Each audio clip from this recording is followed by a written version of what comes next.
Hello, my name is Manny. I'm a caffeinated human and store leader at 787 Coffee. A Bonbon coffee is a sweet and indulgent coffee beverage that originated in Spain. It's made by combining equal parts espresso and sweetened condensed milk, which results in a creamy and rich drink. How do you make a Bonbon coffee at home?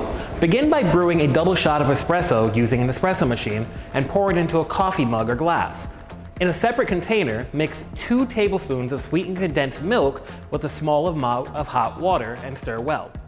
Pour the sweetened condensed milk mixture on top of the espresso shot.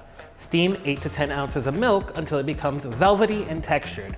Pour the steamed milk over the coffee and sweetened condensed milk mixture, filling the mug or glass. Stir the mixture well to ensure that the coffee and sweetened condensed milk are evenly distributed.